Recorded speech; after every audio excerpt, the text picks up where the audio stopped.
What's going on, everybody? Welcome back to TTB Ravens Media. Myself, Joshua, we are here. We are ready. We are excited for Baltimore Ravens home game, where hopefully the outcome is drastically different. We say that every week from the ridiculous collapse of the week prior. So, Joshua, why don't you start us off? How are you feeling on this fine week 2 Sunday? I mean, man, let's talk about it, man. I mean, it's a rivalry week. It's the 30th anniversary of the Ravens being in the NFL. You got Grant Delpit talking about it's not hard to tackle Derrick Henry. You got Jared Judy talking trash, and I don't remember the last time he even caught a ball or really even had a 100-yard game. But hey, listen, if he's had one recently, I'll shut my mouth. But I mean, outside of that, man, I'm just ready to get back into it. I'm not going to say we got fluked out of our game to start the season off. No, we gave the game back. We gave the game back to those guys, and these guys should be angry. These guys should be pissed off. These guys we wanting to make a statement, especially with this being our 30th anniversary, moving that team out and taking over here in Baltimore. So I'm looking forward to see how we respond and how we get back, into our groove. Yeah, and it's really funny how the Ravens get to play the Browns on their 30th anniversary game. Like, I don't know who decided that that was the case, which is really funny. Like, oh yeah, the team that you left and abandoned in that city. Like, why don't you play that? I love it. It's so ironic. It's so ironic, man. I love the stories. It's pretty cool to be able to watch that happen. And what? Oh no, I'm not answering that question. That's a bad question. That's a bad question. But overall, like, this is a big game for the Ravens, and the Browns are a team that aren't good, but the Ravens struggle against them because the Browns do have a good defense. They get to see the Ravens more than any other team. So they have that experience playing against Lamar Jackson, playing against Derrick Henry, playing against these wide receivers, these tight ends. And so the Ravens traditionally struggle. They did lose to the Browns last year, but that game was one of those games where it was, I don't even necessarily remember if we were blaming coaching. It was Bateman. I remember Bateman had an abysmal game when the Ravens lost to the Browns last year. I mean, I remember he had that drop. Lamar hit him like 55 yards down the field on a post and hit him in the helmet. And like, it was just like, dude, what is going on here? Because we cannot have that sort of thing happening in these division rivalry games. And now that the Ravens have played one game, hopefully they're able to kind of come out strong. They're going against Joe Flacco, who they know very well. They've played him multiple times, even when he's not in these other teams. Like, they've played him when he's on the Browns. So hopefully the Ravens can get out there and get after him and keep their foot on the gas. But kind of the first big topic, Joshua. Yeah. Healthy scratch, or not healthy scratch, kind of injured scratch. Jair Alexander is out. Zay brought it up. Jair Alexander had a bad week 1. And now he's coming in scratched. What are your thoughts on the Ravens only having 5 DBs for this game? I mean, honestly, man, I don't know. We should be accustomed by now to the Ravens organization doing some things like this. We don't know exactly what's been going on in the facility. I mean, honestly, you got to get Jair Alexander ramped up. Then, I mean, he missed he missed almost all of last year, and now we're trying to get him back into to a Pro Bowl form. It's not there yet. I will say, I think I'm gonna knock on wood. Gotta trust the facility. You gotta trust the trainers. You gotta trust your PT guys. That they know what they're doing. That this is a preventive measure versus a measure of making something worse. So, as much as I want him on the team, as much as I want him to see how he's going to continue to contribute to this program, to this team of this year, we just gotta wait. We gotta wait it out. We gotta see what's going on. I mean, right now, I don't feel like his presence is going to be truly missed. Last week's game, they didn't. can't say they didn't really carve us up, but I mean, he wasn't really a X factor last week. So I don't see him really being an X factor as of yet. So when it really comes down to those big passing team threats. And honestly, Joe Flacco was 40 years old. I don't know how far he can throw the ball anymore. Our pass rush has to create some actual pressure in order for our corners to look good. But you got that young guy in Kyle Hamilton. You got a dog still in Marlon Humphrey. By the way, I love the fact that he's taking so much more of a leadership role these past couple of years and really speaking out and keeping it 100, on and off the scenes. But I don't feel like the Jair Alexander being ruled out is going to hurt or is it going to make or break us today. And I think that Jair Alexander's performance in the game is a little bit blown out of proportion by a lot of the fans because, yes, he was bad. And that last drive was very poor. But in general, making that tackle on Keon Coleman, I believe it was, would have been a decent play. However, in that situation, you do want to allow them to score. But he did have the bad pass interference call on kind of the deep crossing route, which was a big one. But then allowing that a couple of those big plays towards the end of the game, that's what frustrated a lot of people. But he only played, I want to say, 30% of the defensive snaps. He was playing as CB4. Chido Awuzie was the starter for that Ravens defense, and he played fantastic. I mean, outside of Marlon Humphrey, I think he was the Ravens' best corner just in terms of playmaking. Marlon Humphrey wasn't targeted, and when he was making every possible tackle. Nate Wiggins had a good game, had a great PBU in the end zone on Keon Coleman on, I think it was a 2-point conversion attempt to tie the game. So, that was really nice to see. Was the other Ravens secondary players outside of Jair, they played exceptionally well. The problem is we didn't get no pass rush. We could not contain Josh Allen, and when they tried to hold their pass rush lanes, they just weren't really able to do it. And when you are trying to hold your pass rush lanes, it does limit your pass rushing ability. You're not going to get as much pressure as maybe you would before. So we'll see how the Ravens do against a team where, like you said, Josh, with Joe Flacco, he's 40 years old. As I don't really want to say this as a Ravens channel, but as the great Mike Tomlin once said, we do not care when it comes to Joe Flacco trying to scramble. We do not care. If Joe Flacco wants to roll out of the pocket, try and make these throws on the run, I'm going to live with that. And if that's how, Joe Flacco puts up 305 touchdowns and beats the Ravens, so be it. That would be one of the most ridiculous. That would be the craziest Joe Flacco game of his entire career.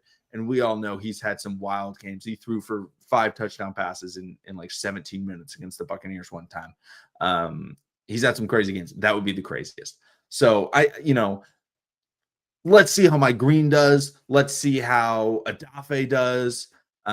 Travis Jones, Fub Peebles, Matabike. I feel like we'll have a really good game today because he was getting the pressures against Buffalo. The problem is we just couldn't contain Josh Allen, so he would scramble out of the pocket. So was Fub. He was getting a lot of interior pressure as well. But again, interior pressure is only good when the quarterback can't get out of the pocket. But Josh Allen would just easily get out of the pocket and make a play. So that pressure didn't necessarily matter. I'd expect the Ravens defense to kind of eat today from a sack and pass rush standpoint and potentially turnover. With that said, though, this is not advice to start the Ravens defense in fantasy because they put up points. Jerry Jeudy, David Njoku have played pretty well traditionally against the Ravens. Yeah. Joe Flacco is a veteran quarterback. He's going to check the ball down to his running backs. He's going to hit his tight ends. Harold Fannin had a good week last week in fantasy. I think he had 15, 17 points, something like that. But Njoku plays very well against the Ravens, and the Ravens don't have that great pass coverage linebacker. And I highly doubt they're going to be playing the same defensive scheme they were last week, because last week they were playing a lot of just dime. They only had Roquan on the field in a lot of situations because they don't have confidence in Trenton Simpson or Teddy Buchanan. So they would rather have 2 bonus corners, which was Jair and Chido Awuzie, sitting out there on the field. Now, when you do that, obviously it reduces your ability to stop the run, which the Bills, luckily, they don't run the ball very often. But the Browns, they're going to run the ball. The Ravens are going to have Trenton Simpson and Teddy Buchanan switching in and out, which is going to be a huge thing to watch in this game. So, and somebody just brought up Simi Fehoko was our guy. And that is an absolute legend comment right there. You remember that? I mean, Simi Fehoko, he's on all my fantasy teams still. I don't even care if he's on the practice squad for the Arizona Cardinals. I roster him. I keep but no wrong with that.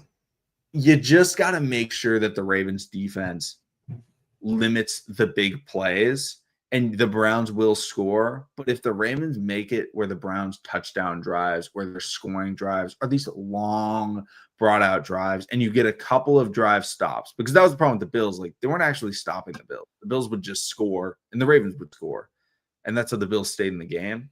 The Ravens will get stops in this game. They have to make sure their offense is the one that I'm watching in this game to figure out, how are they doing this year? Because the Browns have arguably the best pass rusher in the NFL in Myles Garrett.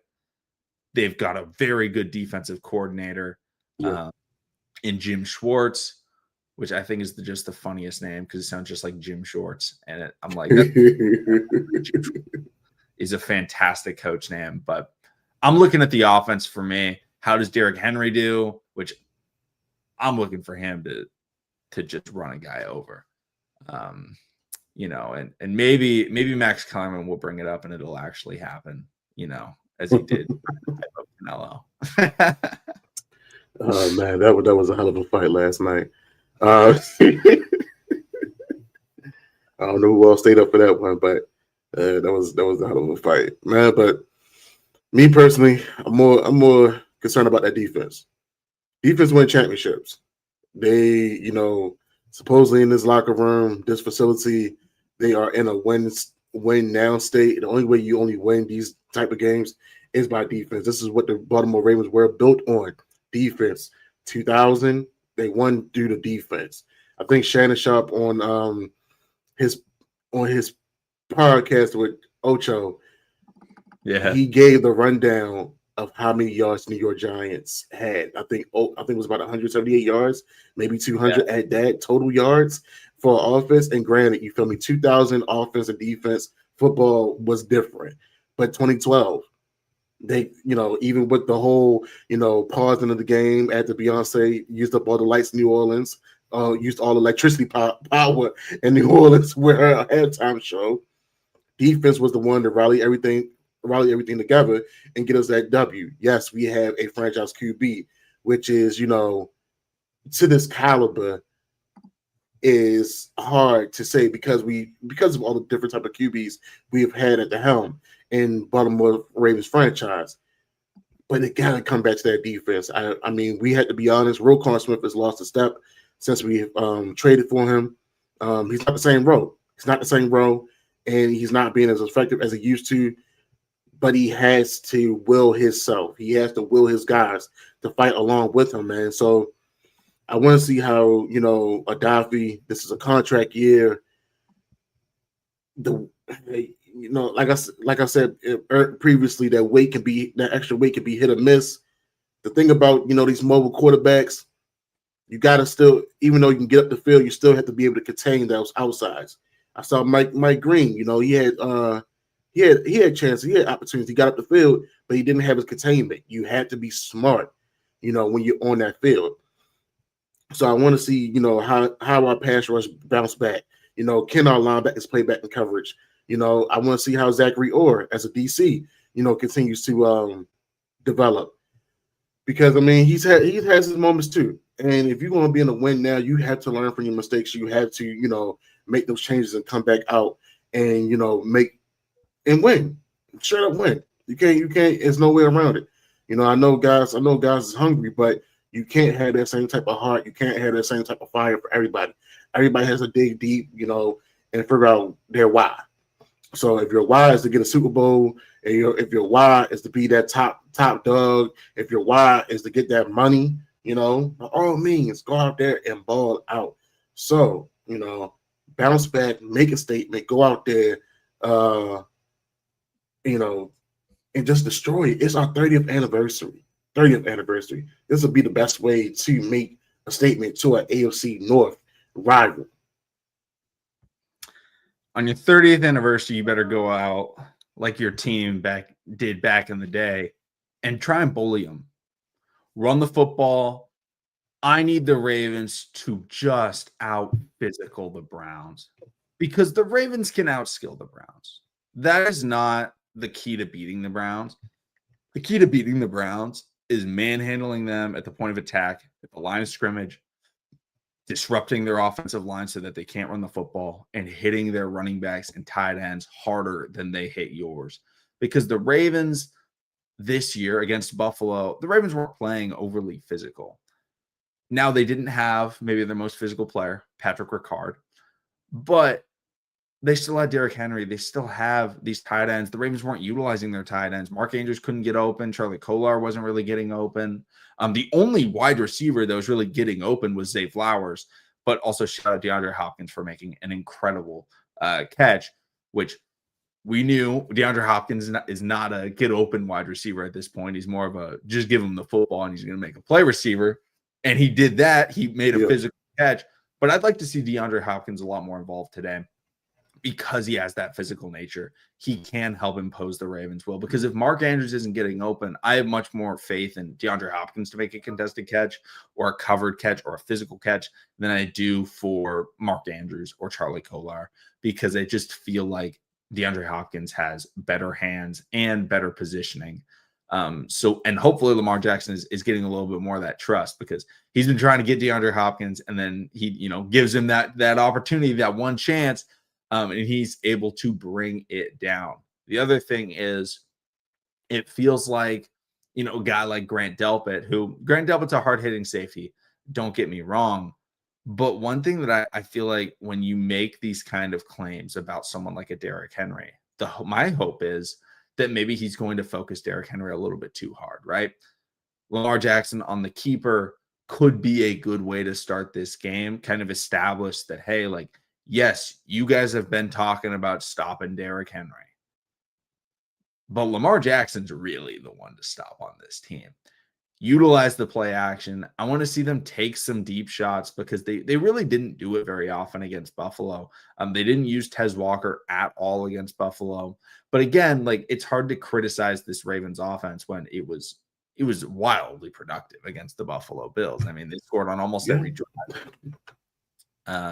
They just, Jim Harbaugh, brother of Jim Harbaugh, decided to not help out the team towards the end. So, I want to see the Ravens be physical, and I want to see them be aggressive. Try and go for those big play touchdowns. I want to see Lamar Jackson be aggressive, and really try and make these plays down the field. So, I'm looking for a lot of things in this game. I'm hoping for a lot of things, but the most important thing I'm looking for is Ravens win. That's really all I care about. Man, of course, man. Speaking of brother of Jim Harbaugh, this past week and after that game, man, how many people did you see that was finally been on the bandwagon that we've been on for years, McConnell? Oh yeah, a lot of people joined in on the on the Let's Fire Harbaugh train, and we're like, we've been riding that train for 5 years. Listen, brother, people been calling us crazy, man. He's a player's coach. Can't never take that away. I can't take it away from him. But as far as a game manager type of coach, nah, man, he don't got that. He don't got that, because last week that was a foot up. That was one of his highlight plays, taking the foot off the gas. Yep, the signature. We did it in the Super Bowl too, and we almost lost. We've got a little bit of time left. Let's go through our bold predictions, because there's probably going to be a lot. So in the chat, let us know your bold predictions for this game. Offensive, we'll start with. I'll start with my offensive bold prediction, and I am going to say the Ravens have an 85-plus yard touchdown in this game. I think they're going to have a very explosive play. I don't think it will be a screen, but I don't know if it will be a run or if it will be a pass, but it won't be a screen pass. But I'm saying 85-yard touchdown in this game, a very, very explosive play for the Ravens offense. I don't know who it's going to be to. I want to say Tez Walker, but I don't think Tez Walker will play. But it could be to Zay. It could be to Zay or it could be Henry is kind of my thought process on who I think it will be. But maybe Bate. Oh man. Dang, McCoy, you kind of stole mine because I got Derrick Henry running for a 90-yarder. Like how he did against Jacksonville, and he just kept on stiff arming people up and down that sideline. Like I had a feeling like is it going to be some stupid penalties? We're going to just get pushed back like I don't know, 15, 20 yards on some Madden stuff. Next thing you know, Derrick Henry up the sideline, and Grant is going to be him and Grant in the middle. Waka, you know what I mean? But another bold prediction, and they do plan on the run so much. I got Bate and Zay for a combined 250 yards, two tutties, one apiece. Okay, I love it. I think the Ravens passing game being a big part of the attack will honestly be really key in winning this game because the Browns are going to sell out against the run. They do not want Derrick Henry to beat them. So of course, that means we have to have our receivers beat them. And Bateman should have had 100+ yards the last time we played him. He didn't. But I think he can. So I like that one. I think that, if y'all are fantasy football players, someone just asked DK or Sutton, I'd start DK. I think DK is better than Sutton, and DK's got a better quarterback. So I'd rock DK, Tim. But it should be a lot of fun. Defensive side of the ball, I'm going to rock with Mr. Number 45. And I'm saying not one, not two, but 3 sacks and including a strip sack for Mike Green and double rookie combo, pick 6, Malachi Starks. Ravens rookies go ballistic on the Cleveland Browns offense. In honor of the 30th anniversary, Ravens defense goes ballistic. And I appreciate it. Someone just sent a gift. I appreciate it. I don't know what it was. Hold on. Oh, they sent a rose. I don't know what a rose is, but thank you. You know what a rose is, Joshua? I don't know what a rose is. Nah, brother, that's on TikTok. No, someone's in a GG too. Appreciate the GG too. Also don't know what a GG is, but appreciate it. Very new to streaming on TikTok. All right, so we want to stay on the defensive side of the ball. I got sent a hat. Wait, I don't even see a hat. Well, I appreciate it. I don't know why. I thought when someone sends a hat pops up, but I didn't get a hat. All right, go with your bold prediction. All right, Nate Wiggins is on Jared Judy. I don't. Joe Flacco ain't that crazy, but I got him throwing the ball. They do got Junkins, but Junkins, I don't know. I got the defense getting 4 picks. 2 of them by Nate Wiggins. One of them going to be a pick 6. The other 2, I got my boy Kyle Hamilton because he's going to try to push the ball up to David Njoku. I feel like Kyle Hamilton and David Njoku matchup is going to be pretty interesting today. So I feel like we're going to go and get the best. Joe's going to get the best out of us because he's going to try to, I feel like anytime he plays the Ravens, he tries to put his best performance, no matter how old he is. And his best is going to be throwing interceptions to us. So yeah, I got us getting 4 picks, get us some pick 6s out of it. 4 picks would be a legendary honor tribute to the 30th anniversary. But I want a good old fashioned Baltimore beat down on the Cleveland Browns. It's only right. Yeah, it should be a lot of fun. Everyone, I guess we'll finish with the score prediction. My score prediction, I will say, I'm saying we're getting 41 this week. We're 41. Browns 17. 41-17 is my score prediction. Like I think we'll score, but I think the Ravens still handle them. Yeah, I'm in the same ballpark. I'm gonna say about 42-14. Yep. I can't take away that they not going to score. Like they will end up getting a touchdown here and there off some stupid stuff, or the offense might actually get down the field. But I got us really going crazy. It's the 30th anniversary. We in the bank. I know it's rocking. I mean, and it's good weather. You know how we like to do in front of our fans. We like to show out, and we like to play good ball. So looking forward to see what we're going to do, man. Absolutely. Someone just said 30-10 Ravens. Someone asked Murray or Fields. I'd go with Fields. 53-10 is what Zay predicted. Woo! Absolutely legendary prediction, Zay. That's the one I want to happen the most. But it's game time. We will go live, probably not right after the game ends, but maybe before Sunday Night Football or something to do a post-game show because I'm trying to watch this Chiefs-Eagles game, which will happen right after the game. So we will do a post-game recap stream. Do not know exactly when it will be, so make sure to stay tuned, follow the Twitter, subscribe, follow the channel so then we can talk about the game after it happens. So we will let you guys know. Thank you so much, and we'll see all of you again next time.